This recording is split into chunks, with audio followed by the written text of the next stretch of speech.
A piercing scream slices through the first-class cabin of Flight 419 from Chicago to Seattle. As Marcus Tate, a sleekly dressed black man in his late 40s, reels back, gripping his cheek where flight attendant Karen Holt's slap just landed. Passengers freeze, jaws dropping, as Karen smirks, clueless about the firestorm she's ignited. What began as a trivial clash over a spilled drink explodes into chaos no one expected. Marcus meets her gaze, his calm fracturing, and mutters, "You'll regret this." What seismic fallout awaits them all? Before we dive in, let us know where you're watching from, and if you stand for justice against unchecked power. Hit like and subscribe for more gripping tales that expose the truth and spark change. Marcus Tate settled into his plush first-class seat on Flight 419 from Chicago to Seattle, his crisp gray suit hugging his broad frame as he adjusted his tie. With a practiced flick of his wrist, at 48, he carried the quiet swagger of a man who'd clawed his way to the top, though today he blended in like any other passenger, his sharp hazel eyes scanning the cabin with a subtle intensity. As the CEO of Horizon Wings, a luxury airline dominating the private jet scene, he wasn't here to flaunt his title. This was a routine check, a chance to slip into the shadows and see his empire through the eyes of the everyday flyer. He stashed his sleek leather briefcase under the seat, its edges worn from years of hustle, and leaned back, letting the hum of pre-flight chatter wash over him. The plane smelled faintly of overpriced cologne and recycled air, a familiar cocktail that grounded him in the world he'd built from nothing. Across the aisle, Karen Holt bustled through her duties, her weary frame darting between rows with the clipped precision of a woman who'd done this 1,000 times. In her early 30s, she wore her Navy uniform like a badge of honor, her blonde hair pulled into a tight bun that mirrored her rigid smile. She was good at her job, seasoned enough to handle a full cabin without breaking a sweat. But today her edges frayed like a rope stretched too thin. A delayed gate change had left her fuming, her thin lips twitching as she muttered complaints to no one in particular. She caught Marcus's eye as he settled in, her gaze lingering a beat too long, sizing him up with a flicker of something sour. Maybe it was his polished look, the way his suit sat just right, or maybe it was the quiet confidence that rolled off him in waves. Whatever it was, she didn't like it, and Marcus felt the weight of her stare like a pebble in his shoe. He brushed it off, reaching for the in-flight menu tucked into the seat pocket, its glossy pages crinkling under his fingers. The plane hadn't even taxied yet, and he figured he'd ease into the trip with a small request. He pressed the call button, its soft chime cutting through the cabin's low buzz, and Karen appeared moments later, her smile more a grimace than a greeting. "What do you need, sir?" she asked, her voice tight, like she was already counting the seconds until he'd stop talking. Marcus kept it simple, his tone smooth as polished stone. "Just a coffee, black, whenever you get a chance." She nodded curtly, turning on her heel, but not before he caught the faint hiss under her breath.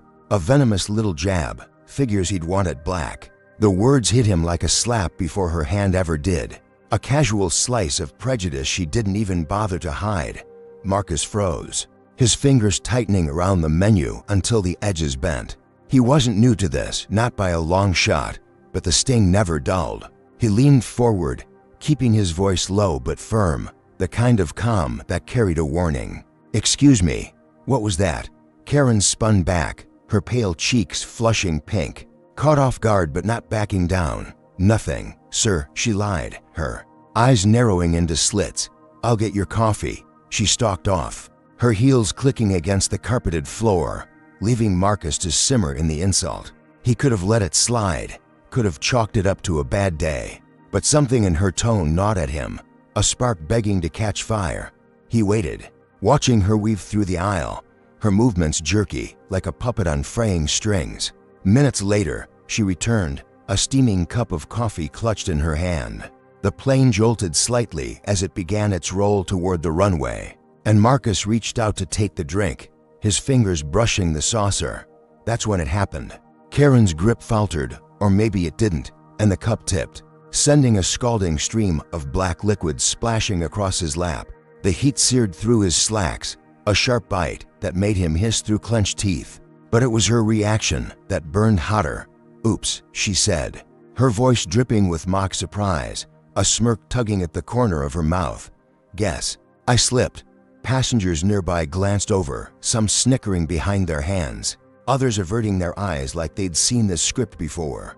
A white guy in a rumpled polo to seat's back muttered, "Clumsy much," and chuckled, assuming Marcus would just take it. Marcus grabbed a napkin from the armrest, dabbing at the spreading stain. His jaw tight as he fought the urge to snap. The wet fabric clung to his thighs. A humiliating mess, but he kept his cool, his voice steady as steel. "You didn't slip," he said, locking eyes with her. "You meant to do that." Karen's smirk faltered for a split second, replaced by a flash of defiance, her hands planting on her hips. "I don't know what you're talking about," she shot back, her tone sharp enough to cut glass. "Maybe you shouldn't have been in my way." The cabin tilted as the plane angled upward, engines roaring to life, and Marcus felt the weight of her words settle over him, heavy as the altitude pressing against his chest. He could have escalated it then, could have demanded her name or called for the supervisor, but he didn't, not yet. He wiped the last of the coffee from his hands, folding the soaked napkin into a neat square, his mind racing.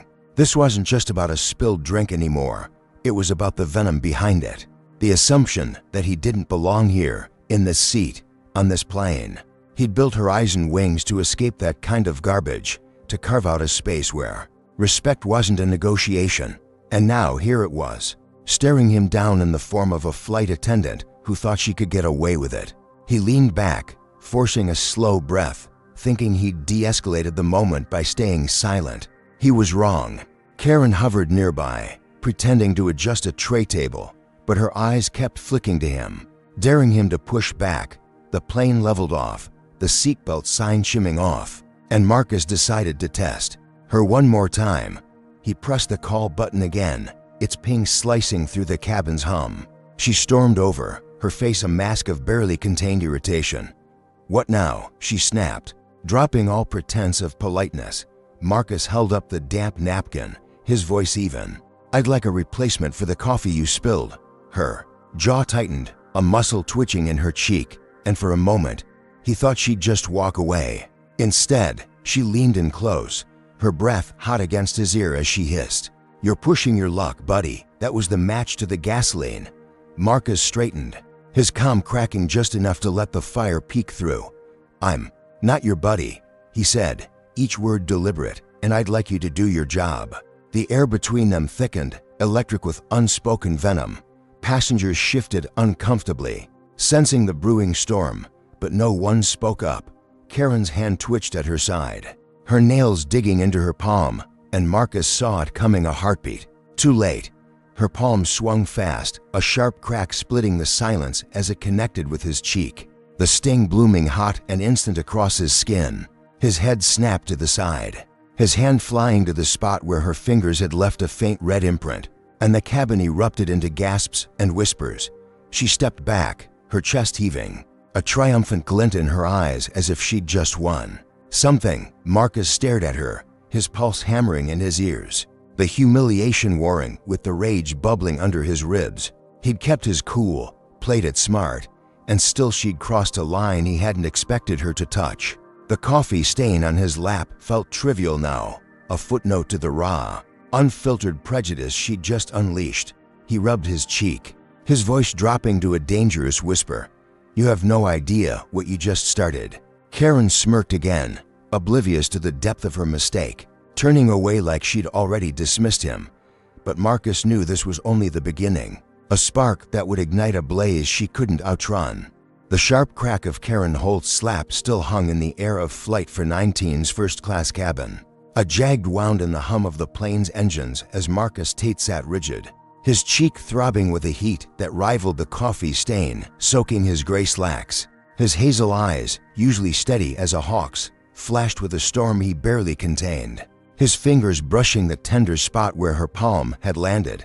Round him, the cabin jolted to life, passengers sucking in breaths like they'd just witnessed a car wreck. A woman in a crimson blazer clutched her pearls, her wide eyes darting between Marcus and Karen, while a guy in a faded Cubs cap yanked out his phone, thumbing the record button with a shaky grin. The air buzzed with shock, a live wire sparking chaos, and Marcus felt every stare like a spotlight burning into his skin. Karen stood there, chest puffed out, her weary frame trembling with a mix of adrenaline and defiance.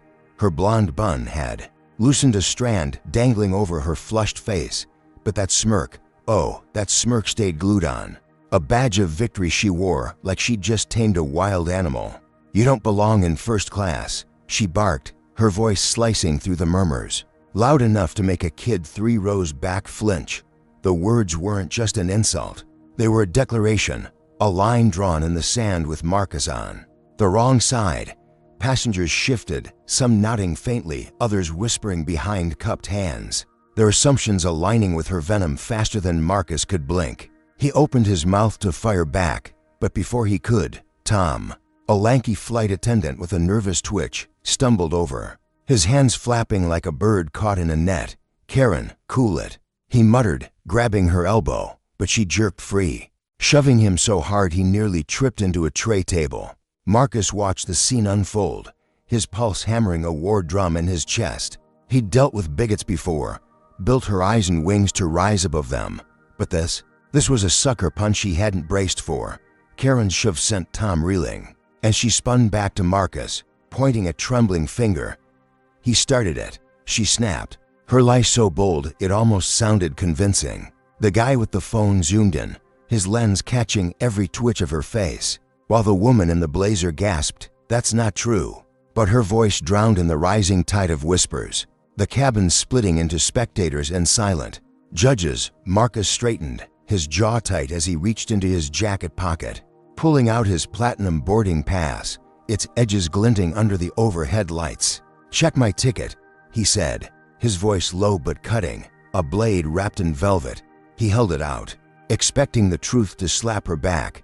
Karen snatched it, her eyes skimming the embossed text.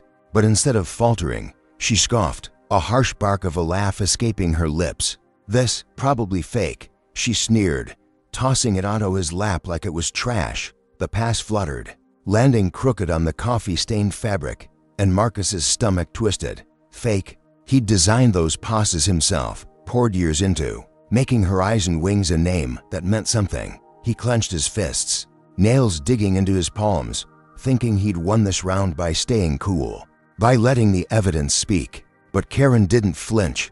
She turned on her heel, her heels stabbing the carpet as she stormed to the galley. Her silhouette vanishing behind the curtain, the cabin simmered, passengers exchanging glances, some smirking like they'd called it all along, others frowning, but too timid to speak. Marcus leaned back, forcing a slow breath, his mind racing. He'd shut her down, right? Showed her up with cold, hard proof. Then the intercom crackled, a static hiss that made his gut lurch. "Attention, this is your captain. We've got a security issue in first class. Ground crew's been alerted." The voice was clipped, authoritative, and Marcus's blood ran cold. Security issue? He hadn't raised his voice, hadn't lifted a finger, but Karen's lie had already taken flight, soaring faster than the plane, cutting through the clouds. Passengers turned, their stares sharpening into suspicion. The guy with the phone muttering, "Told you he was trouble." The woman in the blazer shook her head, but her protest was a whisper lost in the growing hum of judgment. Marcus gripped the armrests, his knuckles paling, the sting on his cheek now a dull ache compared to the betrayal sinking into his bones. He'd played it smart, kept his cool, and still she'd twisted it, painted him as the villain in a story he hadn't written. The cabin lights flickered as the plane hit a pocket of turbulence, a jolt that mirrored the chaos brewing inside him. Karen's smirk flashed in his mind, that triumphant glint promising more than just a slap. He'd thought he'd won by staying above her petty game, by flashing that platinum pass like a shield. But she'd turned it into a weapon, her lie racing ahead to tighten a noose he hadn't seen coming. His cheek burned, a reminder of her audacity. But now it was her words over the intercom that echoed louder, a signal that this was far from over. What had he unleashed by stepping onto this flight? Who was Karen about to drag into this mess? The engines roared, carrying him toward a storm he couldn't outrun, and the cabin watched, waiting for the next blow to land. "Hey, folks, What do you think about this twist? Comment number 1 if you're raging at Karen's bold-faced lie, or number 2 if you think Marcus should have fought back harder from the jump. Hit that like button if you're hooked on this wild ride, and smash subscribe to catch every jaw-dropping turn as Marcus battles this nightmare at 30,000 feet. Was Karen's move a power play or pure panic? How far will her lie stretch before it snaps? Stick around, because the captain's about to step in, and trust me, you won't see what's coming next. The intercom's static faded, leaving a heavy silence in the first-class cabin of Flight 419, broken only by the steady thrum of engines cutting through the sky from Chicago to Seattle. Marcus Tate sat stiffly, his platinum boarding pass still, crumpled on his coffee-stained lap, its sheen dulled by Karen Holt's dismissal. His cheek pulsed with a lingering sting, but it was the captain's voice, cold and clipped, that twisted his gut now. Security issue in first class. The words looped in his head, a false accusation spiraling out of his control. Passengers shifted uneasily, their eyes darting to him like he was a lit fuse, while the guy in the Cubs cap kept filming, his phone a silent witness to the chaos Karen had unleashed. Marcus flexed his fingers, trying to shake the disbelief creeping up his spine. He'd shown his ticket, stayed calm, and still the tide was turning against him. The galley curtain whipped open, and Captain Richard Dunn strode out, a hulking figure in his 50s with a buzz cut and a jaw carved from granite. His pilot's jacket stretched tight across his broad shoulders, badges glinting like medals from a war he'd never lost. An ex-cop, his presence screamed authority, the kind that didn't bend or question. His steel-gray eyes locked on Marcus before he'd even crossed half the aisle. A predator sizing up prey. Karen trailed behind, her smirk replaced by a nervous twitch, though her chin stayed high, like she'd just handed Richard a gift-trapped problem to solve. Tom, the lanky attendant, hovered near the bulkhead, wringing his hands, his freckled face pale as he watched the captain approach. The air thickened, a storm brewing in the tight confines of the cabin, and Marcus felt the weight of every stair pinning him in place. Richard stopped inches from Marcus's seat, his boots planting firmly on the carpet, his shadow swallowing the light from the window. "Sir, we don't tolerate disruptions," he growled, his voice a low rumble that vibrated through the armrests. The words hit like a gavel, no room for debate, and Marcus blinked, stunned by the instant verdict. He opened his mouth to explain, his tone steady despite the fire licking at his ribs. "Captain, I didn't disrupt anything. Your attendant slapped me over a spilled drink. Check the footage, ask the passengers." He gestured vaguely toward the guy with the phone, hoping for a lifeline, but Richard's gaze didn't waver. Hard and unyielding as concrete, Karen stepped closer, her voice pitching up with rehearsed indignation. "He's lying. He provoked me. Kept pushing after I warned him." Her lie was seamless now, polished by the seconds she'd had to spin it. Richard's head tilted slightly, his lips curling into a sneer as he ignored Marcus's plea and zeroed in on the boarding pass, still resting on his lap. "Let's see some ID," he demanded, his thick fingers snapping impatiently. Marcus reached into his jacket, pulling out his leather wallet with a deliberate slowness, his mind racing. He handed over his driver's license, the plastic gleaming under the cabin lights, expecting it to clear the air. He was Marcus Tate, CEO of Horizon Wings, not some troublemaker. This had to end here. Richard snatched the card, his meaty hand dwarfing it as he squinted at the details, his brow furrowed. Then his sneer deepened, a crack of disdain splitting his face. "Look suspicious," he muttered, loud enough for the front rows to hear. "Suspicious?" Marcus's stomach dropped, the word a slap worse than Karen's. His license was pristine, issued in Illinois, photo crisp, name unmistakable. But Richard didn't care. He tucked it into his pocket, turning to the radio clip to his belt. "Ground control, this is Captain Dunn. Got a potential risk in first class, male, mid-40s. Flagging him now." The static reply buzzed, a garbled confirmation, and Marcus's breath caught. Flagged? On his own plane? He leaned forward, his voice sharpening, a blade unsheathed. "That's my ID, Captain. I'm not a risk. I'm a passenger. You've got no grounds for this." Richard wheeled back, his bulk looming closer, his breath sour with coffee and contempt. "I've got all the grounds I need," he snapped. "You're a problem, and I don't take chances." The cabin shrank, the walls pressing in as passengers murmured, their whispers a chorus of doubt. The woman in the crimson blazer clutched her armrest, her lips parting like she might speak. But Richard's glare silenced her. Marcus's mind spun. He could end this now. Drop the bombshell that he owned her eyes and wings, force Richard to back off. He opened his mouth, the words forming, "I'm the CEO." But Richard cut him off, snatching Marcus's burner phone from the seat pocket where he'd left it. "No devices." Richard barked, his fingers closing around the sleek black case. "Protocol for security threats." Marcus lunged forward, instinct kicking in. But Richard stepped back, dangling the phone like a taunt. "You don't touch me, boy," he hissed, the slur slipping out so casually it might have been habit. "Boy." The word landed like a brick, shattering Marcus's restraint. His fists clenched, nails biting into his palms, but he forced himself. Still, knowing a swing would bury him deeper, Richard smirked, pocketing the phone alongside the license, his victory sealed. Karen folded her arms, a flicker of triumph flashing in her blue eyes, while Tom shrank against the bulkhead, his eyes pleading for this to stop. It didn't. Marcus sank back, his chest heaving, the coffee stain cold and sticky against his thighs. He'd thought revealing his identity would flip the script, make Richard hesitate, maybe even apologize. Instead, the captain had doubled down, stripping him of proof and voice in one swift move.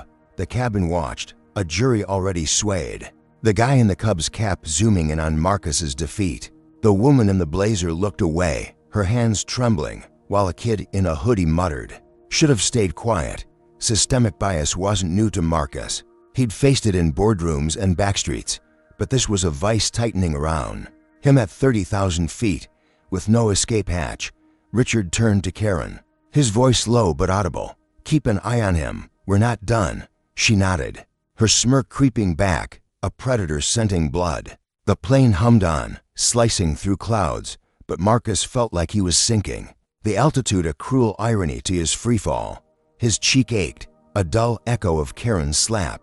But Richard's hostility was the real blow, a wall of power he couldn't punch through. He'd built her eyes and wings to defy this garbage, to prove a black man could own the skies, and now his own captain was tearing it down.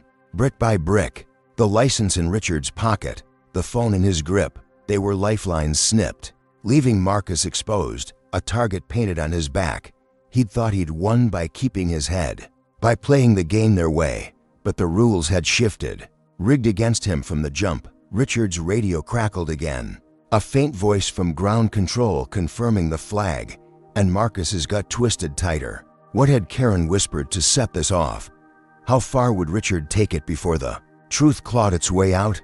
The engines droned, a relentless pulse matching the fury simmering in his veins. He stared at the seatback ahead, its worn fabric blurring as he replayed the moment. He'd handed over his ID, expecting justice, and got a slap of a different kind, one that cut deeper because it came from above. Richard's sneer, Karen's lie. They were a tag team, and he was the punching bag. But he wasn't done, not yet. His mind ticked, searching for a move, a crack in their armor. He'd built an empire from less than this, turned slights into fuel. The cabin lights dimmed slightly, a flicker that mirrored the storm brewing inside. Him, and he vowed silently they'd regret underestimating him. The plane soared on, oblivious to the war igniting below, a war Marcus hadn't started, but would damn sure finish. The first-class cabin of Flight for 19 hummed with a brittle tension, the air thick as molasses as Marcus Tate sat pinned by Captain Richard Dunn's shadow, his coffee-stained slacks clinging to his legs like a second skin. His cheeks still throbbed from Karen Holt's slap, but it was the loss of his phone and license, now tucked smugly in Richard's pocket, that gnawed at him, a raw wound festering under the cabin's fluorescent glow. The plane sliced through the night sky, Chicago long behind and Seattle still a distant speck. But Marcus felt trapped in a cage 30,000 feet high. Passengers darted glances his way, their eyes a mix of curiosity and unease, while the guy in the Cubs cap kept his phone rolling, capturing every flinch. Karen lingered near the galley, her weary frame taut with a predator's poise, her smirk a faint ghost on her lips as she watched Richard loom over Marcus. Like a vulture circling carrion, a rustle broke the stillness, and Marcus's gaze snapped. To Greg, a stocky white guy in a wrinkled button-down, seated to Rose's back. He'd been filming since the slap, his phone a steady witness, and now he shuffled forward, his sneakers scuffing the carpet. His round face was flushed, beads of sweat dotting his forehead, but his brown eyes held a flicker of resolve as he leaned in close. "Hey, man," Greg whispered, his voice a conspiratorial hush. "I saw it all. That slap, her lie, everything. I'll back you up when we land." Marcus's chest loosened, a thread of hope stitching through the dread. He nodded slightly, keeping his expression neutral, but inside, he latched onto Greg's words like a lifeline. An ally, someone who'd seen the truth, could shift this mess. He murmured back, "Appreciate it. Just keep that footage safe." Greg gave a quick thumbs up, retreating to his seat, and Marcus felt a spark ignite. Maybe he wasn't alone in this after all. The moment shattered as Richard pivoted, his steel-gray eyes catching Greg's retreat. His lips twisted into a scowl, and he stomped over, his boots thudding like hammer strikes. "You got something to say," he barked, towering over Greg's seat.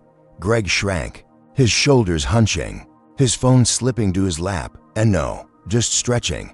He stammered, his voice cracking. Richard's glare bore down, a silent threat, and Greg's resolve melted like ice in a furnace. He glanced at Marcus, his eyes pleading apology, then muttered, "Look, man, just don't make it worse, okay?" The words hit Marcus like a sucker. Punch, his hope snuffed out in a heartbeat. Greg wasn't an ally, he was a coward, folding under Richard's shadow. The guy in the Cubs cap snorted, his lens swiveling back to Marcus, while the woman in the crimson blazer sighed, her hands twisting in her lap. Betrayal tasted bitter, but Marcus swallowed it, his jaw tightening. He'd find another way. Karen sauntered back, her heels clicking a smug rhythm, and stopped beside Marcus's seat. Her blue eyes glinted with malice as she leaned in, her voice a syrupy drawl. "Sorry if you felt offended earlier," she said, the words dripping with insincerity, her lips curling just enough to taunt him. It was a fake apology, a jab meant to provoke, and Marcus saw through it like glass. He didn't bite, didn't give her the reaction she craved. Instead, he slipped his hand to his wrist, activating the hidden smartwatch he'd kept as a backup, its tiny mic purring to life. "No problem," he said, his tone flat, but his mind sharp, recording every syllable of her mockery. "I'll let it slide." The watch's red dot blinked faintly under his cuff, a secret weapon she didn't suspect. He leaned back, a flicker of triumph warming his chest. This was leverage, proof he could wield when the time was right. He'd outsmarted her this time, turned her game against her. The victory lasted seconds. Richard's bulk shifted, his eagle eyes catching the glint of the watch as Marcus adjusted his sleeve. "What's that?" he growled, lunging forward before Marcus could react, his meaty hand clamped around Marcus's wrist, yanking it up with a force that made his shoulder pop. Marcus twisted, trying to pull free, but Richard's grip was iron, his fingers digging into flesh. "No tricks," he snarled, ripping the watch off with a snap of elastic that stung Marcus's skin. The device dangled from his fist, its screen flickering, and Marcus's heart sank, his ace slipping away. "You think you're slick," Richard sneered, his voice a low rumble of contempt.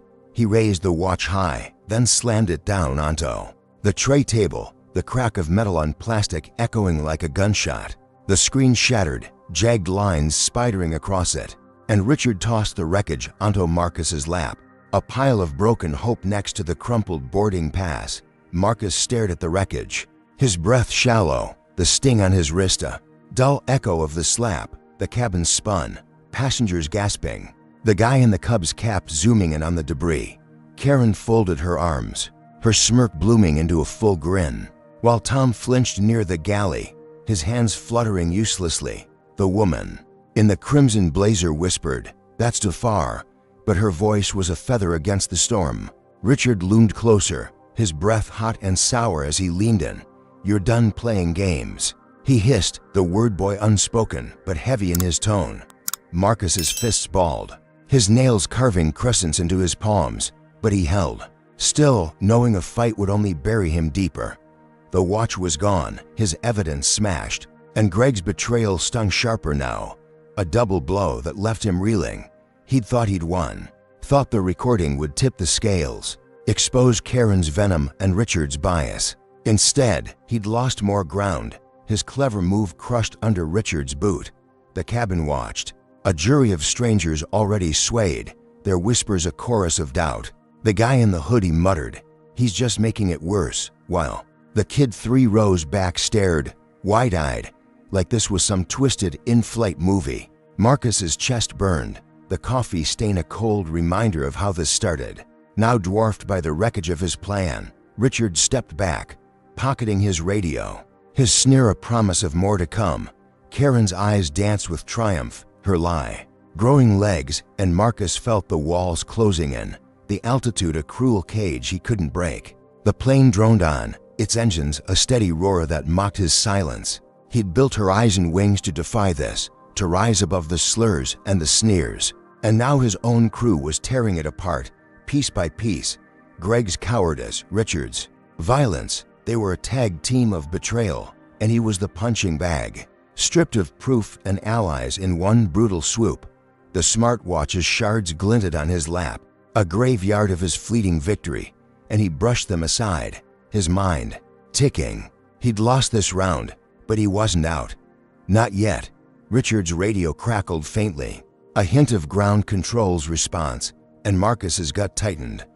What was coming next? How much deeper could this spiral before he clawed his way back? The cabin lights buzzed, casting harsh shadows across his face, and he stared at the seat back ahead, its worn fabric a blur. He'd played it smart, kept his cool, and still they'd turned it against him. A rigged game he hadn't seen coming.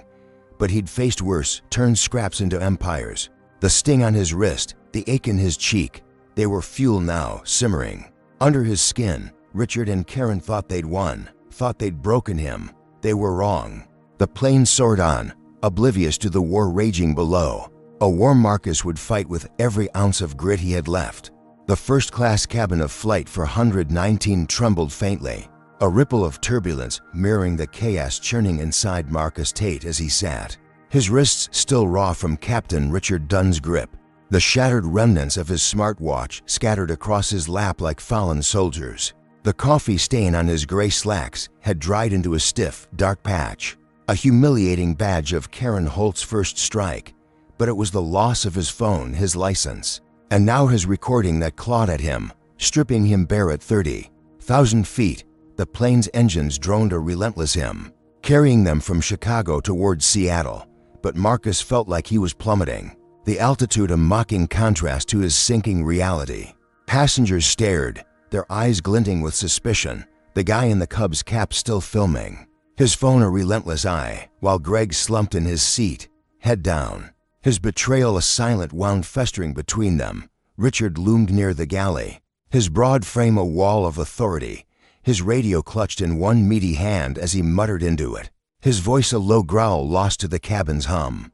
Karen stood beside him, her weary figure buzzing with a nervous energy, her blonde bun unraveling further as she darted glances at Marcus, her smirk now a thin, jagged line. The woman in the crimson blazer clutched her armrest, her knuckles white, while the kid in the hoodie whispered to his mom, "He's in big trouble now." Marcus forced a slow breath, his hazel eyes narrowing as he pieced together his next move.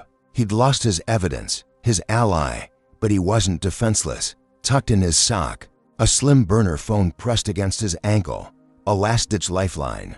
He'd kept hidden.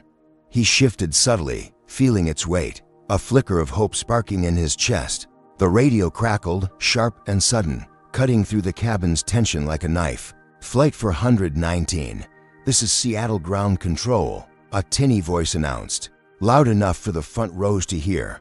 Passenger Marcus Tate flagged as disruptive. Banned from future Horizon Wings flights, effective immediately.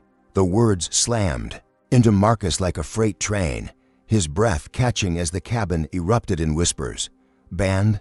From his own airline? His empire, built from sleepless nights and scraped together loans, now spitting him out like trash. The guy in the Cubs cap grinned, zooming in, while a woman in a teal scarf gasped, "That's harsh." Karen's smirk widened, her blue eyes glinting with triumph, her lie now a noose tightening around Marcus's neck. He clenched his jaw, his nails digging into his palms, the sting on his cheek a faint echo of the rage boiling under his skin. She thought she'd won, thought she'd buried him with one vicious twist. Marcus wouldn't let her have it. He slipped, his hand down, fishing the burner phone from his sock with a practiced flick.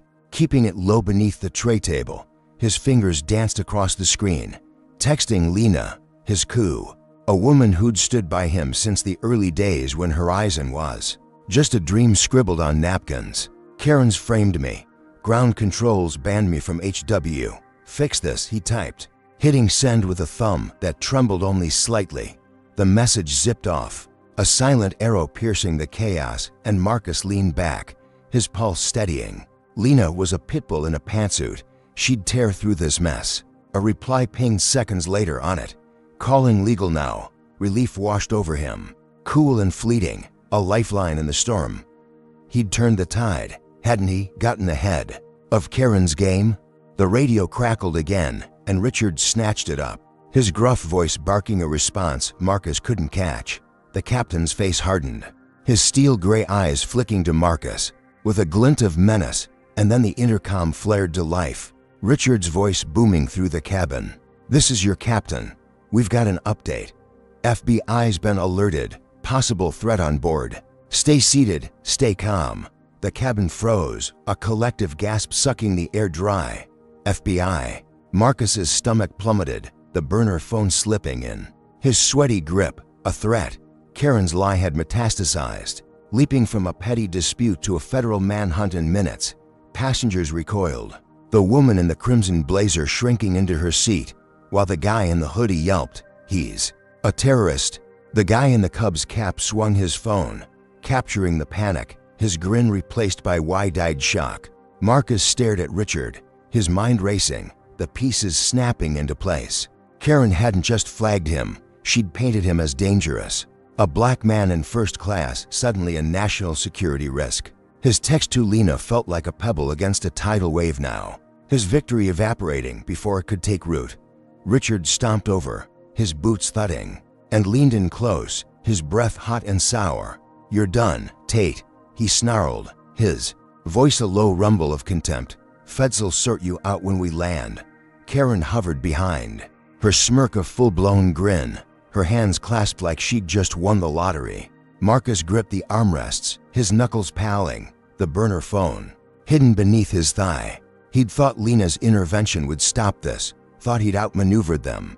But Karen's lie had grown claws, and Richard was sharpening them. The cabin spun, a kaleidoscope of fear and judgment, passengers whispering, "FBI." Like it was a death sentence, the kid's mom pulled him closer, her eyes darting to Marcus like he might explode. The woman in the teal scarf clutched her purse, muttering, "Should have known." Marcus's chest burned, the coffee stain a trivial scar compared to the brand Karen had seared into him now. He'd built her eyes and wings to escape this, to prove a black man could own the skies. And now his own plane was a battlefield, his own. "Crew the enemy." The burner phone buzzed faintly, another text from Lena, but he couldn't check it. Not with Richard's shadow swallowing him whole. His fleeting triumph was ash, scattered by a lie so big it threatened to crush him before he could fight back. The engines roared on, a steady pulse that mocked his unraveling world. He'd thought he'd won, thought the burner phone would save him. But Karen's venom had spread too fast, too far. Richard's sneer, the passengers' fear, they were a wall closing in, and he was running out of moves. The plane soared through the night, oblivious to the war below. A war Marcus hadn't started but couldn't escape. His cheek ached, a dull reminder of the slap that sparked this, now dwarfed by the federal shadow looming ahead. How had it spiraled this far? What would the FBI do when they landed? Yo, what's your take on this insane escalation? Comment number 1 if you're furious at Karen's lie turning Marcus into a federal target. Or number 2 if you think he should have stayed quiet and avoided this mess. Smash that like button if you're gripped by this nightmare unfolding in the sky, and hit subscribe to catch every brutal twist as Marcus fights for his life. Was his burner phone a genius move or a desperate flail? How much worse can this get before he breaks free? Buckle up, because the passengers are about to turn on him, and you won't believe what happens next. The first-class cabin of Flight for 119 shuddered faintly, a tremor of unease rippling through the stale air as Marcus Tate sat rigid, the burner phone pressed against his thigh, its faint buzz a lifeline drowned by the intercom's chilling echo. FBI's been alerted, possible threat on board. His coffee-stained slacks clung to his legs, a cold, stiff reminder of Karen Holt's opening salvo, but it was the weight of 30 pairs of eyes, glinting with fear and accusation, that pinned him now. The plane carved a path through the night sky, Chicago to Seattle, but Marcus felt like he was sinking into quicksand, the altitude a cruel illusion of freedom. The guy in the Cubs cap kept filming, his phone a relentless spotlight, while the woman in the crimson blazer shrank into her seat, her hands trembling like leaves in a storm. The kid in the hoodie stared, wide-eyed, his mom whispering, "Stay close," as if Marcus might lunge at any second. Captain Richard Dunn stood near, the galley, his broad frame a sentinel of menace, his steel-gray eyes flicking over the cabin like a warden counting prisoners. Karen hovered beside him, her weary body coiled with a restless energy, her blonde bun fraying into wisps that framed her triumphant smirk. The passengers, spooked by the threat label, began to stir, their whispers swelling into a low, angry hum. A burly man in a faded flannel shirt, seated 3 rows back, lurched to his feet, his face ruddy with booze and rage. "He's dangerous," he bellowed, his voice a gravelly roar that jolted the cabin awake. He stumbled forward, his meaty fist jabbing the air, and shoved Marcus hard, his shoulder slamming into the seatback with a thud that rattled the tray table. Marcus grunted, pain blooming sharp and hot, but he didn't flinch, his hazel eyes locking onto the man's bloodshot glare. The shove was a match to dry grass. A woman in a teal scarf sprang up, her purse swinging wildly as she hurled a crumpled magazine at Marcus, its pages flapping like a wounded bird before smacking his chest. "Get him out of here," she shrieked, her voice shrill with panic. Others joined, a chorus of hate erupting as trash rained down. A plastic cup bounced off his shoulder, a wad of gum stuck to his jacket, and a half-eaten pretzel hit his lap, smearing salt into the coffee stain. The guy in the Cubs cap laughed, zooming in, while the kid in the hoodie tossed a candy wrapper, his mom nodding approval. Marcus's pulse hammered, his fists clenching as the mob's venom washed over him, a tidal wave of racism he'd faced too many times, but never like this, not trapped in a metal tube hurtling through the sky. He couldn't just sit there. Marcus surged to his feet, his 6-foot frame unfolding with a quiet power, and grabbed the burly man's wrist mid-shove, twisting it back with a snap that made the guy yelp. "Back off," Marcus growled, his voice a low rumble of steel, his grip iron-tight. He shoved the man into his seat, pinning him briefly against the cushion, the flannel stretching taut across his heaving chest. A few passengers cheered, a fleeting ripple of support. The woman in the crimson blazer clapped softly, her eyes glinting with relief, while a guy in a pinstripe suit nodded, muttering, "Good for him."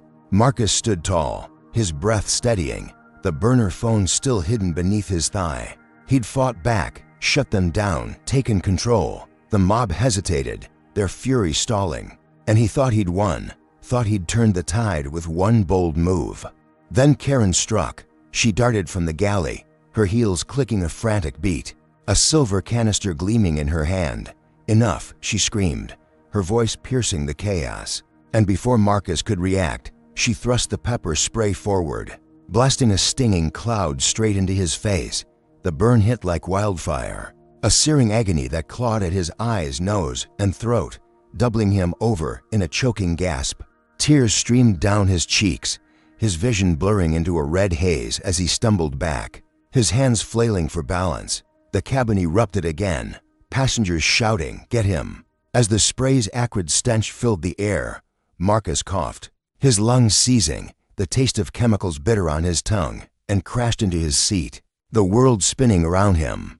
Richard was on him in seconds, his boots stomping closer as Marcus wheezed, blind and helpless. "That's enough," the captain roared, but not at Karen, at Marcus.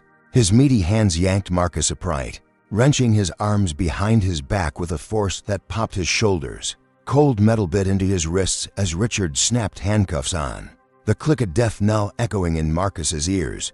"You're done," Richard snarled, shoving him down into the seat, the cuffs digging into his flesh. Marcus's head lolled, his eyes streaming, the pepper spray still scorching his face. But he caught Karen's grin through the haze, a vicious slash of triumph as she pocketed the canister.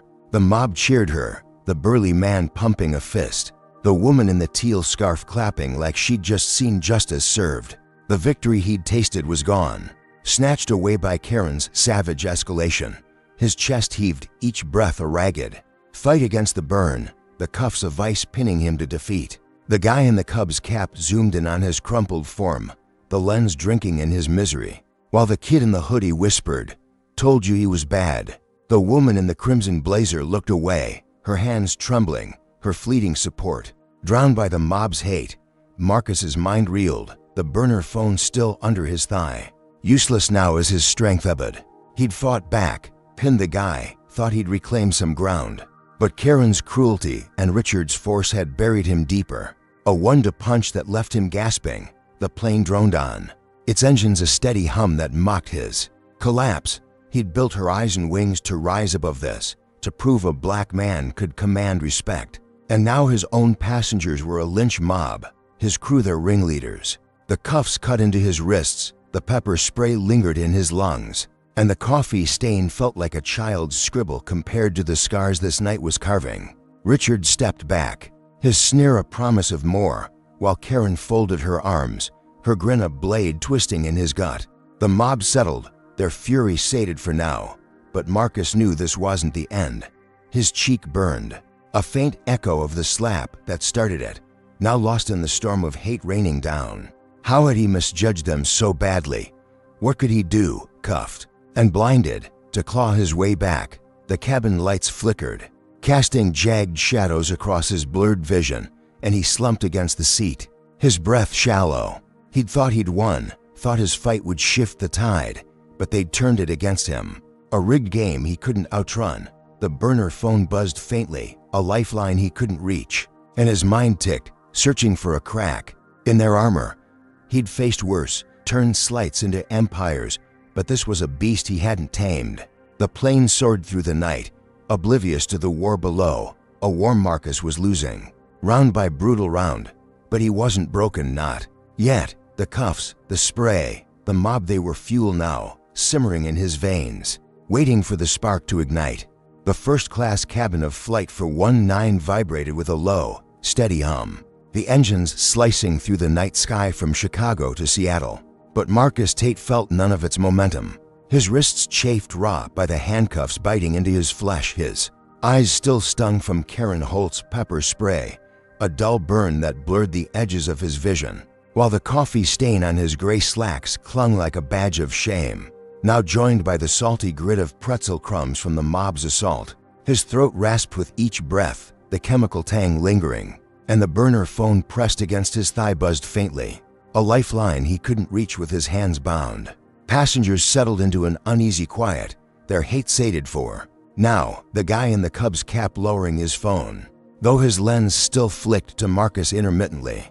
The woman in the crimson blazer stared out the window, her hands clasped tight, while the burly man in flannel slumped in his seat, nursing his twisted wrist with a scowl. Captain Richard Dunn stood near the galley, his broad silhouette a wall of menace, his steel-gray eyes scanning the cabin with a predator's calm. Karen hovered beside him, her weary frame buzzing with a restless triumph, her blonde bun a chaotic mess of strands framing her pinched face.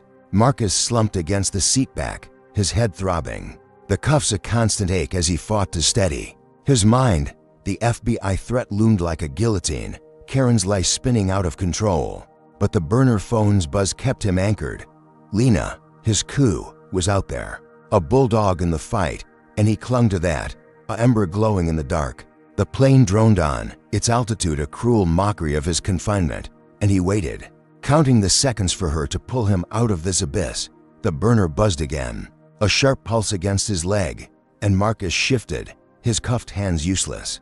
As he strained to glance down, Richard's shadow shifted, but he didn't notice. Too busy muttering into his radio, Marcus tilted his head, catching a glimpse of the screen's faint glow beneath his thigh, boards grounding the plane in. Boise, safety concerns, legals on it. Relief flooded him, a cool wave washing over the fire in his chest. Boise was closer, an emergency landing that could end this nightmare early. Lena was moving mountains, rallying the troops, and he could almost taste freedom, the cuffs a temporary shackle soon to snap. He leaned back, his breath evening out, the sting in his eyes fading to a dull ache. He'd thought he'd lost everything: his watch, his ally, his dignity, but Lena's play was a checkmate, wasn't it? A way out before the FBI could sink their claws in. The buzz came again, sharper, insistent, and Marcus risked another glance, his heart thudding as he read Lena's next words. Karen's uncle's on the board. He's pushing to fire you. Watch your back. The relief curdled, souring into dread as the cabin seemed to shrink, the walls pressing in tight. Karen's uncle. On his board, his mind raced, piecing it together. Horizon Wings wasn't just betraying him, it was personal now, a knife wielded by family ties he hadn't seen coming. Karen's smirk made sense, her audacity rooted deeper than he'd guessed. He'd built this company, handpicked every board member, but this uncle-some shadowy figure he couldn't place had slipped through, a viper in his nest. The burner slipped slightly, sweat slicking his thigh, and Marcus's gut twisted. His own empire was turning on him, and he was cuffed, helpless, a king dethroned mid-flight. He needed an ally, someone on the inside. Tom, the lanky attendant, lingered near the bulkhead, his freckled face pale, his hands fidgeting with a napkin. Marcus caught his eye, a fleeting lock, and whispered, "Tom, I'm Horizon's CEO. This is a setup." His voice was hoarse, barely audible over the engines, but Tom's eyes widened, a spark of belief flickering in his nervous gaze. He hesitated, glancing at Richard, then shuffled closer, his sneakers silent on the carpet. "You're serious?" he breathed, his voice a shaky thread. Marcus nodded, his jaw tight. "Check my records when we land."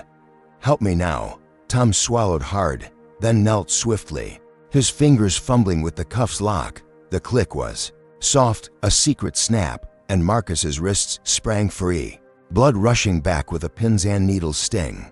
Tom slipped back, his eyes darting, and Marcus flexed his hands, a surge of power coursing through him. He'd turned it around, hadn't he? Gotten loose, gained a foothold.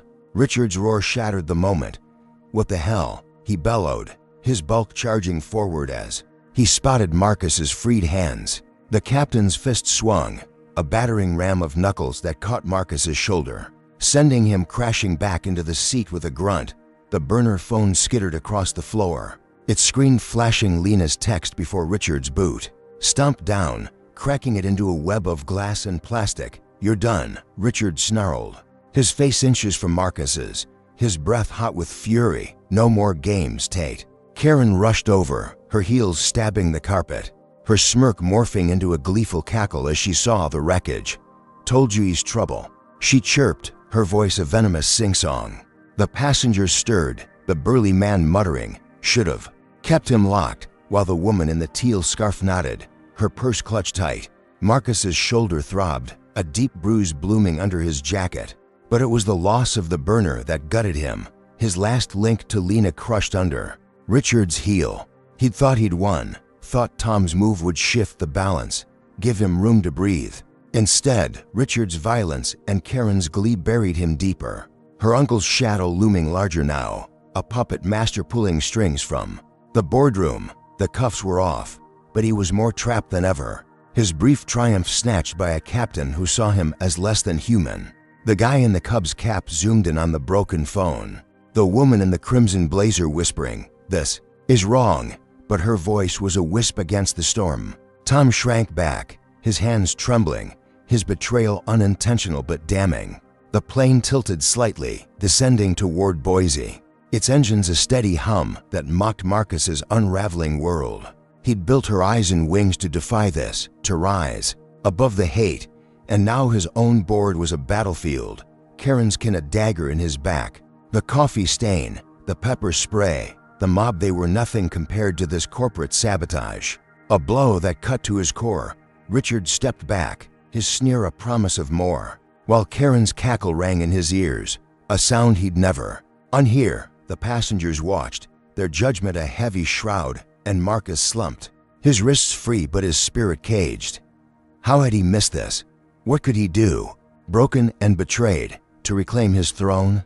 The cabin lights dimmed, casting long shadows across his battered form, and he stared at the seat back ahead, its worn fabric a blur. He'd thought Lena's plan would save him, thought Tom's help would turn the tide, but they'd rigged the game tighter, a noose woven with family ties and brute force. The plane descended, Boise looming closer, and Marcus's mind ticked, searching for a spark. He'd faced worse, built empires from ash, but this was a beast he hadn't tamed. The sting in his eyes, the ache in his shoulder, they were fuel now, simmering under his skin, waiting for the moment to ignite.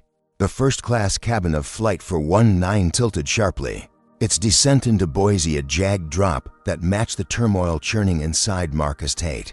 As the plane's engines whined, signaling the emergency landing his coup, Lena, had forced. His wrists, newly freed from the handcuffs thanks to Tom's shaky intervention, flexed with a pins and needles sting, but his shoulder throbbed where Captain Richard Dunn's fist had landed, a deep ache pulsing under his gray jacket. The coffee stain on his slacks mingled with pretzel crumbs and gum, a gritty testament to the mob's assault. While his eyes still watered from Karen Holt's pepper spray, the burn a constant nag. The burner phone, his last lifeline, lay shattered under Richard's boot, its glass shards glinting on the carpet like broken promises. Passengers braced themselves, seatbelts clicking, the guy in the Cubs cap gripping his phone, still filming, while the woman in the crimson blazer clutched her armrest, her face pale with dread. Red and blue lights flashed through the windows as the plane touched down, a rough jolt that rattled the overhead bins and sent a murmur through the cabin. Marcus peered out, catching glimpses of emergency vehicles swarming the tarmac. There, strobes painting the night in frantic pulses, FBI agents, clad in dark jackets, poured from a black van, their movements sharp and purposeful, a sight that twisted his gut tighter. Richard stood near the galley, his broad frame rigid, his steel gray eyes locked on Marcus with a glint of menace, while Karen paced beside him, her weary body twitching with anticipation, her blonde bun a wild tangle framing her pinched face. The plane rolled to a stop, its engines winding down, and Marcus felt the weight of the moment settle over him, a chance to turn this nightmare round. He'd lost everything, his watch, his phone, his dignity, but he still had his name, his truth, and he'd wield it like a blade. The cabin door hissed open, and 3 FBI agents stormed in, their boots thudding on the carpet, their faces stern under the harsh cabin lights. The lead agent, a lean man with a buzz cut and a badge gleaming on his chest, barked, "Marcus Tate." "Where is he?" Marcus stood, his 6-foot frame unfolding with a quiet power, his voice hoarse but steady. "That's me," he said, stepping into the aisle, his hands raised to show he wasn't a threat. The passengers gasped, a collective intake of breath, the guy in the Cubs cap zooming in, while the burly man in flannel muttered, "No way." Marcus reached into his sock, pulling out the slim digital badge he'd kept hidden, its screen flickering to life with his Horizon Wings CEO credentials, name, photo, title glowing in bold white text. "I'm the CEO of this airline," he declared, holding it up for the agents to see. "This is a setup. Check my records." The lead agent squinted at the badge, his brow furrowing, while his partners flanked him, their hands hovering near their holsters. The cabin fell silent, a stunned hush as the truth hung in the air, a bombshell Marcus thought would shatter their lives. The woman in the crimson blazer leaned forward, her eyes wide with hope, while Tom, near the bulkhead, nodded faintly, his freckled face flushed with relief. Marcus's chest swelled, a flicker of triumph warming his veins. He'd revealed himself, laid his cards bare, and the agents had to see it, had to back off.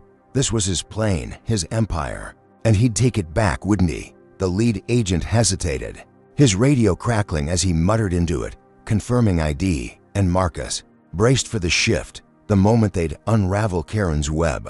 Then Karen exploded. "He stole that phone," she screamed, her voice a piercing wail that sliced through the silence, her finger jabbing at Marcus like a spear. "He's lying. He's a thief." Her words were wild, desperate, and Richard jumped in, his gruff voice booming. "She's right. He grabbed it off me during the scuffle."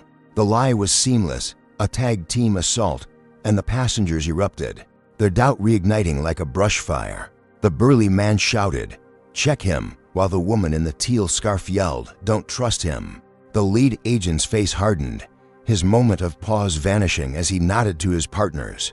"Cuff him," he snapped, and before Marcus could protest, rough hands seized his arms, wrenching them back with a force that made his shoulders scream. Steel cuffs snapped on, tighter than before, cutting into his wrists as the agents dragged him toward the door. The cabin cheered, a roar of approval that drowned Marcus's shout. "That's my badge, my company," he yelled, twisting against their grip, but his voice was swallowed by the mob's glee. The guy in the Cubs cap whooped, filming his stumble, while the kid in the hoodie clapped, his mom grinning like she'd won a prize. Karen's smirk bloomed into a full grin, her blue eyes dancing with victory, and Richard folded his arms, his sneer a granite wall. The agents hauled Marcus down the aisle, his feet scraping the carpet, and he caught a glimpse of the tarmac through the open door. More lights, more agents, and a man in a sleek suit, silver hair gleaming under the floodlights. Karen's uncle. Marcus realized, his stomach plummeting, the board member Lena had warned about. Out there pulling strings, his smug face a mirror of Karen's triumph. They yanked him onto the jet bridge, the cold night air hitting his pepper-sprayed face like a slap, and Marcus stumbled, his knees buckling as the agents shoved him forward. The digital badge slipped from his grip, clattering to the ground, its screen flickering out as a boot crushed it underfoot. His truth, his proof, gone again, buried under their orchestrated chaos. He'd thought he'd won, thought the reveal would stop them cold, force the agents to see reason. Instead, Karen's scream and Richard's lie had flipped it, painting him a fraud in front of his own plane. The passengers' cheers echoed behind him, a chorus of hate, while the uncle's silhouette loomed ahead, a puppet master tightening the noose. Tom's head poked out the door, his eyes pleading, but he didn't move, his help too late, too weak. The tarmac spun, a blur of lights and shouts, and Marcus's chest burned. The cuffs of ice on his wrists, the coffee stain a trivial scar compared to this public shredding. He'd built horizon wings to defy this, to prove a black man could own the skies, and now his own crew, his own board, had turned it into a gallows. The agents dragged him toward a waiting van, their grips bruising, and he glimpsed Karen through the window, her grin a slash of venom. The uncle stepped closer, his polished shoes glinting, his voice a low murmur to the agents Marcus couldn't catch. How had he misjudged this so badly? What could he do, cuffed and stripped, to claw his way back? "Hey, folks, what's your verdict on this wild turn?" Comment number 1 if you're boiling at Karen's lie stealing Marcus's big reveal. Or number 2 if you think he should have kept his CEO card hidden longer. Slam that like button if you're hooked on this tarmac takedown. And hit subscribe to catch every brutal twist as Marcus fights this rigged game. Did Karen's uncle just seal his fate? Or is there a crack in this conspiracy? What's the FBI got up their sleeve now that he's in cuffs? Stay tuned, because the jailhouse is calling, and it's about to get uglier.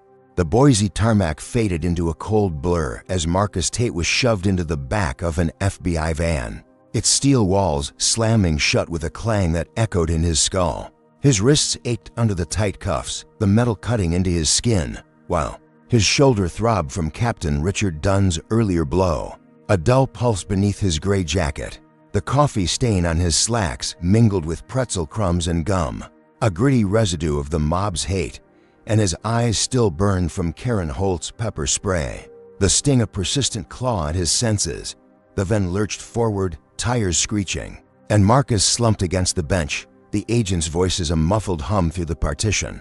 His digital badge, his last proof of being Horizon Wing's CEO, lay crushed on the jet bridge. Its lasso wound deeper than the cuffs. The night swallowed him, Boise's lights streaking past, and he braced for what came next, his mind ticking like a clock with no hands. They hauled him into a squat, great precinct, its fluorescent buzz harsh against his raw eyes, and dumped him into a holding cell, the door clanging shut with a finality that rattled his bones. The room stank of sweat and bleach, its concrete, walls scarred with graffiti, a single bulb flickering overhead. Marcus paced, his sneakers scuffing the grimy floor, his breath shallow as he flexed his cuffed hands, the ache in his wrists a constant nag. He had one call, one shot, and he'd use it wisely. The burner was gone, smashed by Richard. But Lena was out there, a bulldog with a law degree, and she'd rip this apart. A guard, a stocky guy with a buzz cut and a badge reading Jenkins, unlocked the cuffs long enough for the call, his meaty hands lingering as he sneered. "Make it quick, hotshot." Marcus rubbed his wrists, the blood rushing back with a sting, and punched Lena's number into the wall-mounted phone, its cord dangling like a lifeline. "Lena, it's me," he rasped, his voice hoarse from the spray. "FBI's got me in Boise. Karen's uncle's on the board, pushing to fire me. Get legal here now." Her reply crackled through, sharp and steady. "I'm on it, Marcus. Lawyers are en route, and I've got the board on notice. Hang tight." The line clicked dead, Jenkins yanking the receiver away, but Marcus's chest loosened, a flicker of hope sparking. Lawyers were coming, Lena was fighting, and he'd walk out of this cell, wouldn't he? He'd outlasted worse racist landlords, cutthroat investors, and this was just another hurdle. He sank onto the bench, his shoulders screaming as he leaned back, the cold steel a balm against his battered frame. The bulb buzzed, casting jagged shadows, and he waited, counting the minutes for rescue. The door slammed open, and two guards stormed in, Jenkins and a taller guy with a scar snaking down his cheek, their eyes glinting with a malice that made Marcus's gut lurch. "On your feet, Tate," Jenkins growled, his voice a low rumble of hate. Marcus stood, his hands raised, but before he could speak, Scarface swung, his fist crashing into Marcus's jaw with a crack that snapped his head back. Pain exploded, white-hot and blinding, and he staggered, tasting blood as Jenkins lunged, slamming a knee into his gut.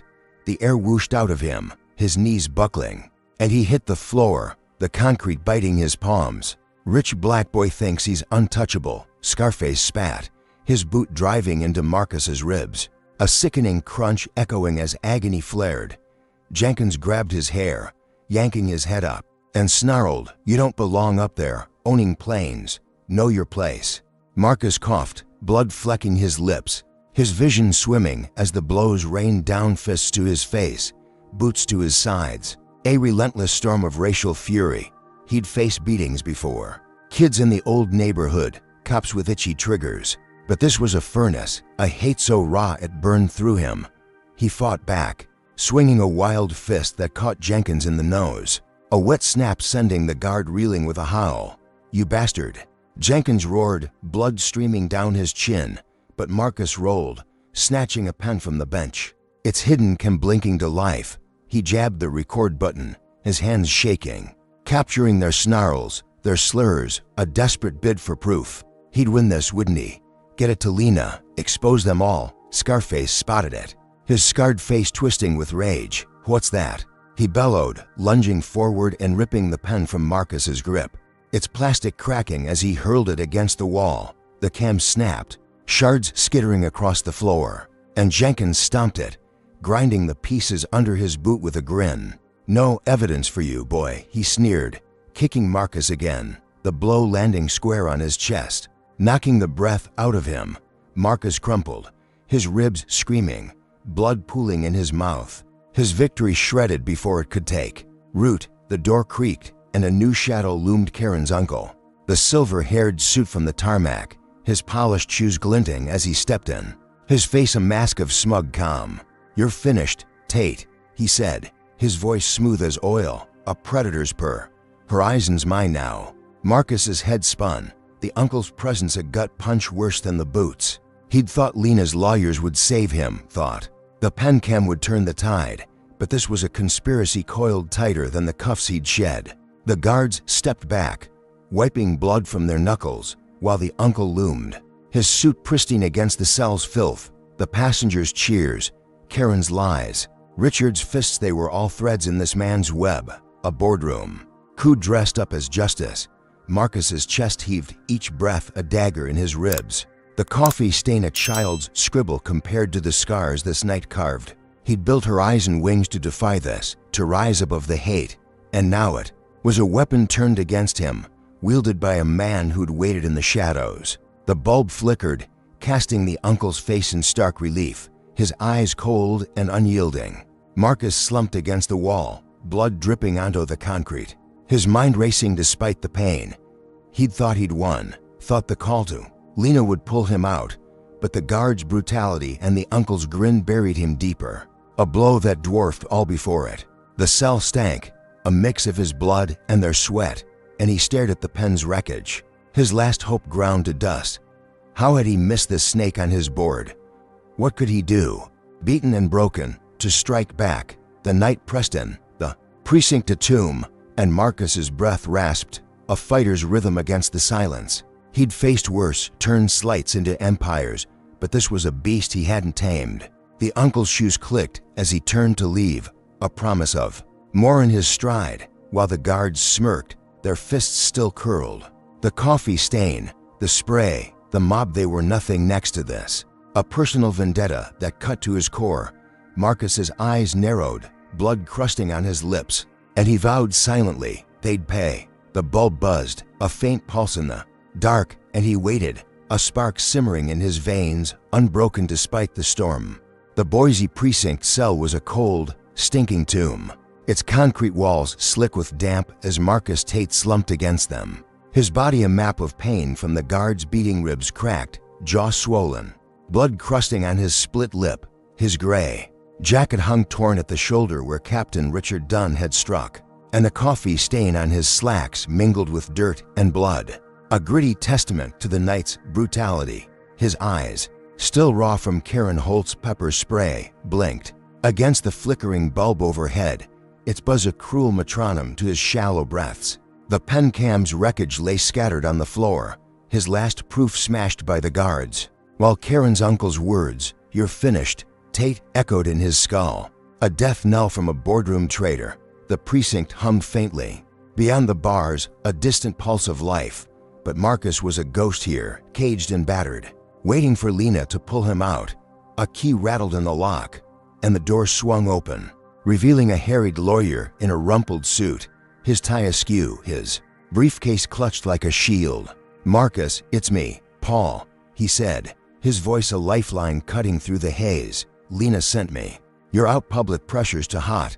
Marcus pushed off the wall, wincing as his ribs protested, and staggered forward, his sneakers scuffing the grimy floor.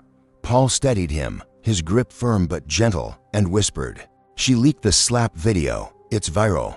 People are pissed." Marcus's chest loosened, a spark flaring in the dark. The video, Greg's footage from the plane, the one he'd thought lost when Greg chickened out. Lena had gotten it, turned it into a weapon. He limped out, Paul guiding him through the precinct's maze, past sneering guards and into the night, where Boise's air hit his bruised face like a bomb. The precinct doors spat him onto the street, and he squinted against a wall of flashing cameras, reporters shouting over each other, their mix thrusting forward like spears. "Mr. Tate, is it true you're Horizon's CEO? What happened on that flight? Are you pressing charges?" The slap video had exploded online, millions of views painting him as a victim, Karen as a villain, and the world was roaring for justice. His hazel eyes, swollen but sharp, scanned the crowd, and he rasped, "I'm Marcus Tate, and I'll tell my story soon." Paul hustled him into a waiting car, its engine purring, and they peeled away, the mob of lenses fading behind. Marcus sank into the leather seat, his breath steadying, a flicker of triumph warming his veins. He'd won this round, hadn't he? The public's outrage, Lena's move, they'd forced his release, cracked the conspiracy wide open. The car sped toward a safe house, but Marcus's phone, handed back by Paul, retrieved from the precinct, buzzed with a news alert. He swiped it open, his gut lurching as a live feed blared. Karen's uncle, the silver-haired suit, stood at a podium, his polished voice slicing through the static. Marcus Tate is a violent fraud, he declared, his face a mask of calm authority. This doctored footage proves he attacked our crew first. The screen cut to grainy clips Marcus pinning the burly man on the plane, swinging at Jenkins in the cell edited to look unprovoked. His fight for survival twisted into aggression. The uncle's voice droned on. He's no CEO, just a con. Man exploiting her eyes and wings. Marcus's blood ran cold, the phone trembling in his grip. Doctored? His own footage, his truth, warped into a lie bigger than Karen's. The feed switched, and Karen appeared, her blonde hair neat now, her blue eyes brimming with crocodile tears. He assaulted me first, she sobbed, her voice quavering with rehearsed pain. I was terrified, defending myself. The slap was gone, erased from her narrative, replaced by a tale of a menacing black man terrorizing her. Commentators nodded, pundits chimed in. Looks like he played the victim card. Typical thug behavior. Marcus's stomach churned, bile rising as the car hit a pothole, jarring his ribs. The public's outrage flipped, a tidal wave of hate crashing back on him, fiercer than the mob on the plane. He'd thought he'd won, thought the video would bury them, but they'd turned it. A masterstroke that dwarfed all prior blows. He scrolled X, his phone lighting his bruised face, and saw the storm. Hashtags like #Tate the fraud trending, death threats flooding his mentions. Go back where you came from, a chorus of venom. Protesters swarmed his Chicago home, a news shopper catching bricks shattering his windows, glass glinting on the lawn he'd mowed himself years ago. Paul cursed, they're relentless. But Marcus barely heard, his mind spinning. He dialed Lena, his voice a rasp. They've flipped it. Cops aren't helping protesters at my place. Her reply was clipped, furious. I'm on it. But they've got pull. Stay low. The call dropped, and Marcus stared out the window. Boise's streets a blur, his triumph ash in his mouth. The safe house loomed, a squat brick building tucked behind pines. But as the car slowed, headlights flashed, cops circling, their radios crackling. Paul tensed, they're not here to help. And Marcus saw it, smirks on their faces, hands on holsters, ignoring his call for protection. One tapped the window, his voice a drawl. Just checking. Tate, heard your trouble. They drove off, leaving Marcus exposed. The protesters' chants a distant roar he knew would find him. The coffee stain, the spray, the beating, they were nothing next to this. A media lynching orchestrated by Karen's uncle. Her tears the match to the gasoline. He'd built her eyes and wings to defy this, to prove his worth. And now it was a weapon shredding him apart. The car rolled into the garage, its door rattling shut, and Marcus limped out, Paul steadying him as they slipped inside. The safe house smelled of dust and old wood, its shadows long and heavy, and he sank onto a couch, his ribs screaming. His phone buzzed again, more alerts. Tate fired from Horizon Wings. Board vote unanimous. The uncle's coup was complete. His empire stolen mid-flight. He'd thought the video would save him, thought public rage would force justice. But they'd turned it. A racist witch hunt that buried his truth under lies. The protesters' bricks. The cops' smirks, they were a noose tightening. And he was running out of rope. How had he underestimated them so badly? What could he do? Battered and dethroned, to strike back? The room dimmed, the bulb overhead flickering like the one in the cell. And Marcus stared at the cracked screen of his phone, its glow harsh against his swollen face. He'd faced worse, turned slights into empires, but this was a beast he hadn't tamed. The coffee stain, the spray, the beating, they were scars, but this was a gutting, a personal vendetta that cut to his soul. Paul paced, muttering about legal moves, but Marcus's mind ticked, a fighter's rhythm against the silence. The uncle's voice, Karen's sobs, they were fuel now, simmering in his veins, waiting for the spark to ignite. The Boise safe house was a dim, dusty bunker, its pine-shrouded walls creaking as Marcus Tate slumped on a sagging couch, his body a canvas of pain, ribs cracked, jaw swollen, blood flaking from his lip onto the worn cushions. His gray jacket hung in tatters, the coffee stain on his slacks, a muddy smear beneath layers of dirt and pretzel crumbs, while his eyes, still raw from Karen Holt's pepper spray, stung under the flickering bulb overhead. His phone, its screen cracked from the precinct chaos, glowed faintly with the latest blow. Tate fired from Horizon Wings. Board vote unanimous. The media frenzy had gutted him. Karen's uncle twisting the slap video into a racist lie. That turned the world against him. Protesters shattering his Chicago home. Cops smirking instead of helping. Paul, the lawyer, paced the creaky floorboards. His tie a loose knot, his voice a low mutter about countersuits. But Marcus's mind was elsewhere, a fighter's pulse ticking beneath the wreckage. He'd lost everything, his watch, his burner, his empire, but he wasn't done. Lena, his coup, was still out there, a shadow warrior, and he had one play left, a desperate gambit to hit back. He grabbed the phone, ignoring the ache in his ribs, and dialed her, his voice a hoarse rasp. "Lena, it's me. Hack Horizon's system. Crashed the uncle's private jet empty, mid-flight. Send a message." Her pause was brief, her reply sharp. "Risky, Marcus, but I'm in. Give me 20 minutes." The line clicked dead, and Marcus leaned back, his breath shallow, a flicker of power sparking in his chest. The Uncle Karen's silver-haired kin had stolen his company, but Marcus would make him feel the heat. Show the board they'd picked the wrong enemy. He'd turn the tide, wouldn't he? Reclaim his throne with one bold strike. The minutes crawled, the safe houses, silence broken only by Paul's pacing and the faint hum of Boise's night beyond the pines. Marcus's phone buzzed, Lena's text lighting the gloom. Jets down, empty, as ordered. Boards freaking out, uncle's raging. A grin tugged at his swollen lip, blood cracking as he pictured the sleek Gulf Stream spiraling into an Idaho field, a fireball of his making. He dialed her again, his voice steadier. "Push it, Lena. Reinstate me. They'll bend now." Her reply crackled with grit. "On it." Board's voting, uncle's losing grip. The phone dropped to his lap, and Marcus stood, wincing as his ribs protested. A surge of triumph warming his veins. The crash had worked, a warning shot that flipped the script. Horizon was his again, wasn't it? The protesters, the media, they'd see the truth now.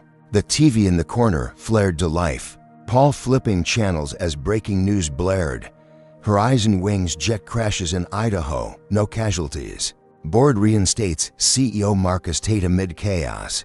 Reporters swarmed, pundits stammered, and Marcus's chest swelled, his battered frame straightening. He grabbed the phone, patched into a live feed Lena had set up, and faced the camera, his voice raw but commanding. "I'm Marcus Tate, Horizon's CEO.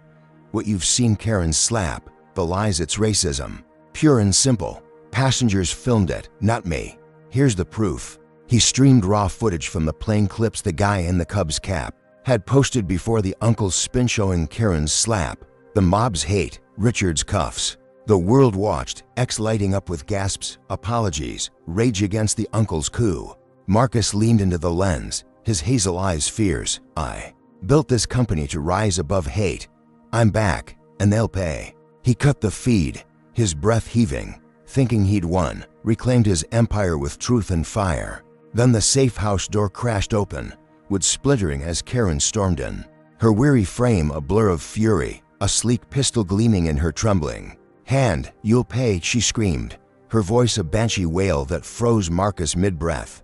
Her blonde hair whipped wild, her blue eyes manic with a hate that burned hotter than the jet's wreckage. Paul lunged, "Drop it." But she swung the gun, its barrel glinting under the bulb, and fired. A deafening crack splitting the air. Marcus dove, his ribs screaming as he hit the floor. The bullet whizzing past his ear, shattering a lamp into a shower of glass. Karen shrieked, "You ruined me," and fired again, the shot ricocheting off the wall. A wild arc that caught her own shoulder, blood blooming red on her uniform as she staggered, her gun clattering to the boards. Marcus rolled, his hands scrabbling for cover behind the couch, his pulse a war drum in his ears. Karen crumpled, clutching her wound, her wails a mix of pain and rage. The pistol inches from her twitching fingers. Paul tackled her, pinning her arms as she thrashed, her blood pooling on the floor, a crimson mirror to Marcus's own. "You're dead, Tate," she spat, her voice fading as shock set in, her eyes rolling back. Marcus staggered up, his ribs a furnace of pain, blood knot. His splattered on his torn jacket. He'd thought he'd won, thought the jet crash and the footage would end it, bury them all. Instead, Karen's madness had turned victory into chaos, her gonna final. Unhinged blow that nearly took his life. The safe house spun, glass crunching, under his sneakers as he leaned against the wall, his breath ragged. Paul tied Karen's hands with a cord, her moans a low hum, while sirens wailed in the distance. Boise's night erupting around them. The TV flickered, the news still praising his return. Oblivious to the shootout staining the floor, Marcus's chest burned, the coffee stain a child's scribble compared to this. A near-death strike from a woman he'd underestimated from the jump. He'd built her eyes and wings to defy this, to prove his worth, and now it was a battlefield. His triumph soaked in blood. Karen's uncle was raging, the board was his, but this was a wound he hadn't seen coming. A blow that dwarfed the slap that started it. The pines outside rustled, shadows dancing as red and blue lights pierced the dark, cops closing in. Marcus sank back, his ribs screaming, the phone buzzing with Lena's frantic texts he couldn't answer. He'd thought the footage would seal it, thought the crash would break them. But Karen's gun had flipped the game, a lethal twist that left him reeling. The safe house stank of gunpowder and blood, a tomb of his fleeting win, and he stared at Karen's crumpled form, her hate a mirror to the uncle's. How had he misjudged her so badly? What could he do, battered and bleeding, to end this war? The bulb flickered, casting jagged shadows across his bruised face, and Marcus's breath rasped, a fighter's rhythm against the chaos. He'd faced worse, turned slights into empires, but this was a beast he hadn't tamed. The coffee stain, the spray, the beating, they were scars, but this was a gutting, a personal vendetta that cut to his core. Paul shouted, "Cops are here," as boots thudded outside, and Marcus's mind ticked, a spark simmering in his veins, unbroken despite the storm.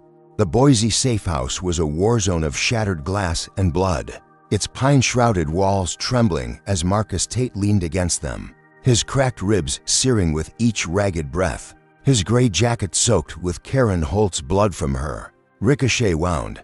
The coffee stain on his slacks was a faded footnote beneath layers of dirt, gum, and now crimson splatter, while his swollen jaw throbbed, blood flaking from his lip onto the dusty floorboards. The flickering bulb overhead buzzed, faintly, casting jagged shadows across his bruised face, still raw from her pepper spray days ago.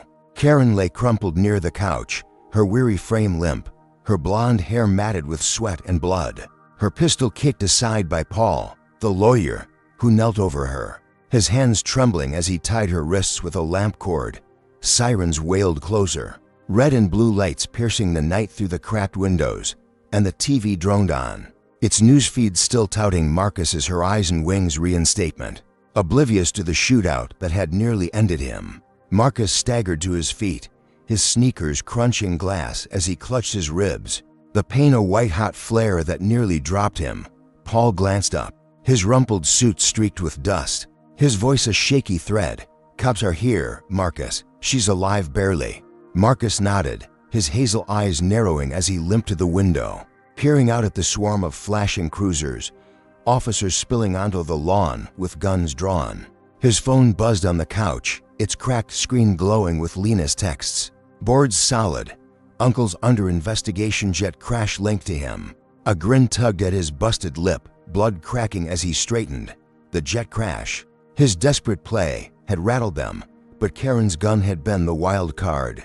Her hate a bullet he'd dodged by inches. He'd survived, hadn't he? Turned the tide with Lena's hustle and the passenger's footage. The door burst open, cops flooding in, their boots stomping as they shouted, "Hands up." Marcus complied, his arms trembling, while Paul stepped back, palms raised. A burly officer cuffed Karen, her moans a low hum as medics rushed to her. Slapping gauze on her shoulder wound. Another cop, a weary guy with a buzz cut, eyed Marcus, his sneer familiar to familiar. "Tate, huh? Trouble follows you," he muttered, but didn't cuff him. His radio crackling with orders to stand down. Marcus's chest loosened, a breath he hadn't known he was holding slipping free. The news had shifted, the uncle's doctored lies unraveling. As passenger testimonies clips from the guy in the Cubs cap, the woman in the crimson blazer flooded X, drowning Karen's sobs with raw truth. The cops hauled her out, her head lolling, and Marcus watched, his mind ticking, a plan crystallizing. In the chaos, hours later, he sat in a Boise hospital room, its sterile stink sharp against his battered senses. And for dripping into his arm as bandages wrapped his ribs, his phone buzzed again. Lena's voice crackling through. Uncle's arrested conspiracy, fraud. Emails leaked, tying him to Karen's lies and the jet sabotage. You're clear. Marcus's grin widened. Pain be damned, as he rasped, good. But I'm done, Lena. Sell Horizon. All of it. Her pause was heavy, stunned. Sell, Marcus. You fought for this. He cut her off, his voice steel. No system's worth this hate. Billions. Cash out, start fresh, she sighed, then agreed. Your call, it's done. He hung up, leaning back, the hospital bed creaking under his. Wait, a weight lifting from his soul. The twist came next, a revelation that rewrote the game. Days before, in that Boise cell, he'd planted the pen cam's data online, uploading it to a hidden server via a smuggled signal the guards never caught. When they smashed it, he'd let them think they'd won. But the footage Karen's slap, Richard's cuffs, the guards' slurs had been cued to drop, timed with Lena's leaks. The uncle's arrest wasn't luck. It was Marcus's checkmate. A masterstroke from a broken man in a blood-soaked cell. He'd outsmarted them all, not with fists or guns, but with the quiet cunning they'd never seen coming. The hospital. TV flickered, news breaking. Horizon wings sold for $3 billion. Tate steps down, and Marcus's eyes glinted, a fighter's fire still burning. He rose, wincing as the fur tugged, and limped to the window. Boise's dawn painting the sky in streaks of gold, the coffee stain, the spray, the beating they were scars. But selling Horizon was his defiance, a middle finger to a system that tried to grind him down. He'd walked away, not beaten, but victorious on his terms, leaving the uncle in cuffs, Karen in a hospital bed, and Richard facing inquiries from the leaked clips. The passengers' cheers, the media's hate they'd faded, replaced by a quiet awe online. He played them all. Marcus turned from the window, his voice a low vow to the empty room. No one owns me. The $3 billion was freedom, a new start, but the question lingered. A shadow on the horizon who'd dare cross him next. The hospital hummed, its sterile calm a stark contrast to the war he'd fought. And Marcus sank back, his ribs a dull ache, his busted lip curling into a smirk. He'd faced worse, turned slights into empires, and this beast, he'd tamed it, not by clinging to Horizon, but by letting it go, a move they'd never predict. The coffee stain was a memory, the spray a sting he'd outlasted, the beating, a price he'd paid. Karen's gun, the uncle's coup, they were blows he'd turned into his victory, a reversal that left them reeling. The dawn brightened, casting his shadow long and unbroken, and he waited, a spark simmering in his veins, ready for whatever came next. The room's silence wrapped him, the TV flickering off, and Marcus's mind drifted, a fighter's rhythm. Against the quiet, he'd built Horizon wings to defy hate, to prove his worth. And they'd tried to burn it down, Karen's slap, Richard's cuffs, the uncle's lies, the mob's bricks. But he'd flipped it, walked away richer, freer, a king who'd traded his crown for a sword. The hospital bed creaked as he shifted, his bandages tight, and he stared at the ceiling. The bulb's buzz gone, replaced by a stillness he'd earned. Who was next? The question hung, a challenge to the world, a promise that Marcus Tate was far from done. Marcus Tate's harrowing journey aboard Flight 419 unveils raw truths about resilience, systemic bias, and the power of truth in the face of unrelenting hate. The first lesson is unyielding perseverance. Marcus endured a slap, a mob, a beating, and betrayal, yet he never broke, turning each blow into fuel for his fight. His story shows that strength isn't just physical, it's the will to rise when the world tries to bury you. Second, it exposes the insidious reach of racism, from Karen's initial venom to the uncle's corporate coup, proving how prejudice can twist justice into a weapon against the innocent. Marcus's battle wasn't just personal, It was a stand against a system rigged to silence him. Third, strategic cunning shines through his planted footage, and the jet crash weren't reckless, but calcula. Ted, a reminder that brains can outlast brawn when the odds are stacked against you. Finally, his choice to sell Horizon Wings teaches us the courage to let go. Sometimes victory isn't holding on, but walking away on your terms. Richer in spirit and resources, this tale isn't just a thrill ride, it's a mirror to our world, urging us to question who we judge and why. It's a call to stand firm, speak truth, and outsmart the chaos no matter the cost. What hit you hardest, Marcus's grit, the betrayal, or his bold exit? Comment below with your takeaway. Hit like if this story stirred you, and subscribe for more tales of defiance against injustice. Share it to spark a conversation. How do we fight back when the system turns on us? Thanks for joining this journey. Here's to resilience and justice lighting your path ahead.